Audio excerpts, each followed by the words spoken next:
not a single state that has direct borders or proximity to the Israeli entity is allowed to have strategic weapons. And in 2011, if you remember, 2012, the Israelis first came up and they bombarded what you call a chemical factory in the desert of Syria. And that's when everybody knew that the Israelis are trying to destroy the what you call the abilities of the Syrian army in acquiring chemical weapons. They didn't want to have strategic weapons at their borders that could threaten them. So this is why the war started over in Syria. The Americans had been planning it for so long. For those who don't believe me, you can go to what General Wesley Clark said in 2004 and later on repeated it in 2009, 2010, all the way until today. General Wesley Clark said that in 2002, 2003, he was approached by somebody who works at the Pentagon while he was visiting. And that guy told him that the decision has been made to topple the regimes or create chaos in 7 states. And he named them. And that included Egypt and Lebanon and Syria. So Syria was one of those, and it ended with Iran. Iran was the 7th state. So Iran was always the end goal for the Americans, whereas Syria was one of the states that would clip the wings of Iran from expanding in the region, and it would clip the wings of anybody supporting Iran as well, and an ally to Iran, and an ally to the Russians as well in the Eastern Mediterranean region. So that's why they were creating this string of what you call toppling the regimes to create what you call organized chaos across the region, so they can actually reshape the region into the new Middle East that they have been planning it for so long and they can control. And they cannot control the new Middle East without toppling the strongest ally of the Russians, which is basically the Iranians. Now, Iran is a massive country as opposed to others. That's why they were surrounding it with what you call military bases. That's why they were targeting it with propaganda throughout the past 20 years. They have established more than 63 media outlets to target the Persian audience with Persian language, including basically Saudi channels that actually speak Persian, NBC Persia, for example, among others. And slowly but surely, you start to changing the people's mindset. And eventually, when you create problems on the ground and you put sanctions, economic sanctions for the longest time, and you impoverish the people and the government, that's when you actually can move military-wise and weaken that state. Now, we're going to talk about Iran later on, I know that, but I'm explaining basically the whole situation on where does Syria fall in this. Syria falls in this as an ally to Iran, as an ally to the Russians. And it had to be toppled so you can actually corner the resistance in Lebanon, which is the strongest threat to the Israeli entity. The only weapons, or the majority bulk of weapons and training that used to come to the resistance in Lebanon used to come from Iran through Syria to Lebanon. Once you topple the regime in Syria and you put somebody who is pro-Mossad, pro-Israeli in the government, basically in the government or basically in rule, just like we saw with Julani. He's a self-appointed president. He was not elected. Hold on. Back up a second. Again, a lot of information. Sorry. What do you mean pro Mossad, pro Israeli? Because from what we had on the ground, it was a popular movement that toppled Assad. They brought in this guy that is charismatic, that is, that connects with what the Syrians really want. So, are you saying for a second that Jolani is not really who we think he is? Because from what I see on the ground, a lot of Syrians were celebrating that Assad was gone, and they're showing all these pictures of Sednaya prison and the whole atrocities that Assad have committed. And then this guy have come in to liberate them. In fact, there were reports, people were celebrating that, oh, we're going to get back the Golan Heights now. The whole of Syrian territory is going to be ours, and Syria is going to be prosperous again. And you are saying that all of that is a hogwash. Well, let me explain one thing. Like, people need to read history. The problem is that with people in our region, they don't read. And if they read, they forget or they don't understand. And I'm not attacking people, but I think it's because of the quick lifestyle that everybody has. Nobody has time to actually sit and think about it. It's my job to sit and think. So I used to get paid to do this kind of job as a strategist. And when you look at the whole situation, you start finding out things that are unbelievable. So let's start with the history of Syria. The Israelis actually managed to plant what you call a spy in Syria. His name was Eli Cohen, but his ground name was Kamel Amin Thabit. The guy planted himself as a Syrian who came from diaspora from Argentina that wanted to actually invest in his own country.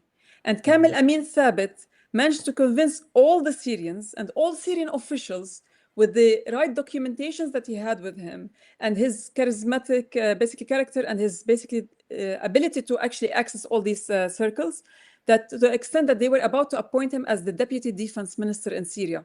And that's an Israeli who's Jewish, who was born and raised to Egyptian Jewish parents in Egypt before moving to the Israeli entity. He had zero connection to the Syrian land, okay? So he was not Syrian, but he managed to sell himself as Syrian to the whole Syrian people and the officials themselves, because they had people who inside the Syrian regime who were able to, what you call, not for falsify papers for him, but they acquired him the right documentations to give him a new identity as a Syrian who lived in Argentina. That's why he had an accent, supposedly, and he came back to the homeland.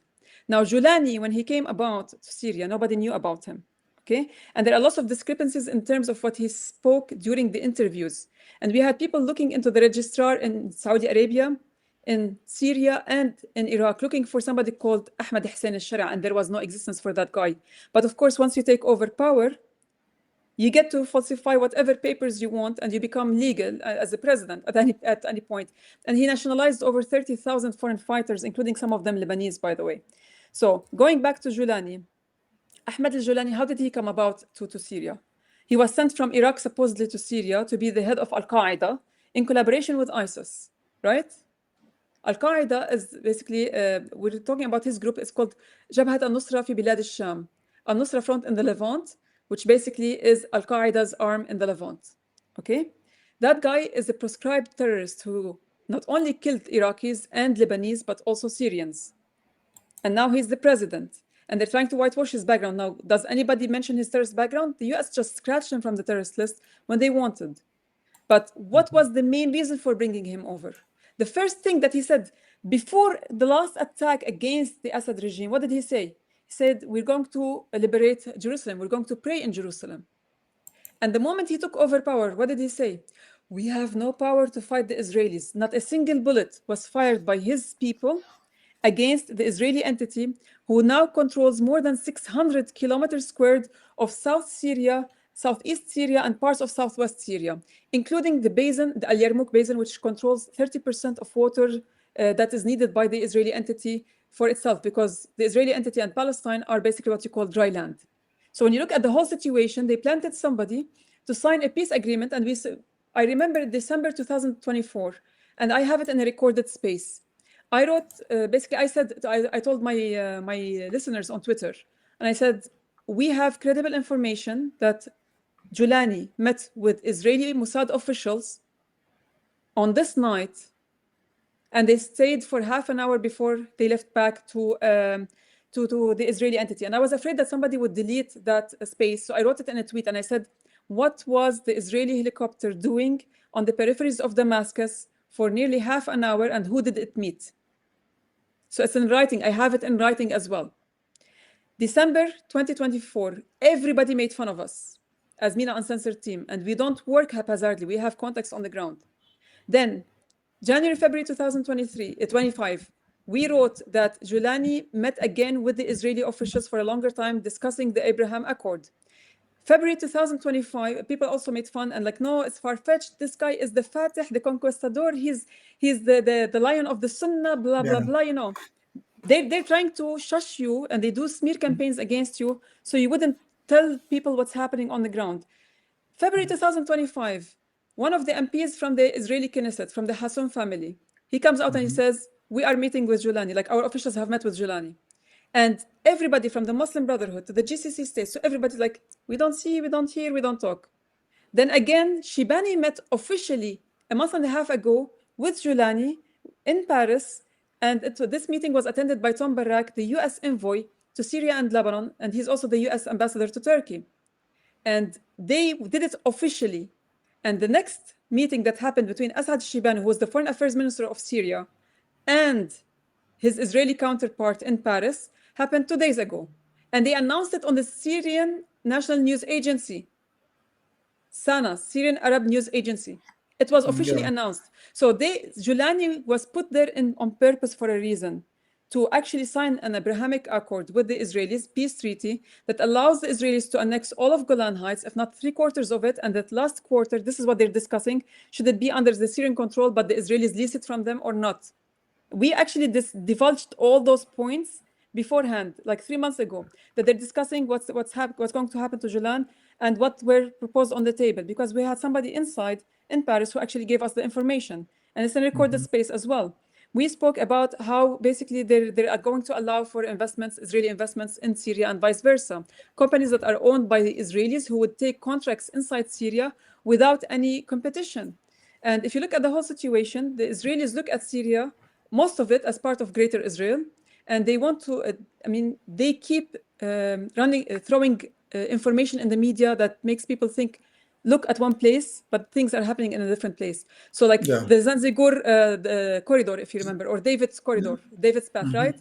This is Yeah. irrelevant. They're going to take almost all of Syria. So this is irrelevant. The naming is irrelevant. They don't want a corridor. They want 3/4 of Syria. They don't want just a corridor. And if you look at the whole situation, there's also the issue of the Kurds in the northeast Syria.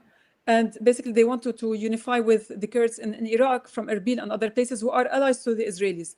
The Israelis don't want to give them a Kurdish territory. They will keep it autonomous, but not a state. So they can always run after So them. what? Yeah. So what is the purpose of supporting the Kurds in Rojava in Syria and the Kurds in Erbil? Like because the Kurds in Iraq are also divided. There's the Barzani part in Erbil and there's the Talibani part in Suleimania. These Yeah, two but guys don't really almost all of the Kurds want to create a Kurdish state on Iraqi, Turkish, and Syrian territories.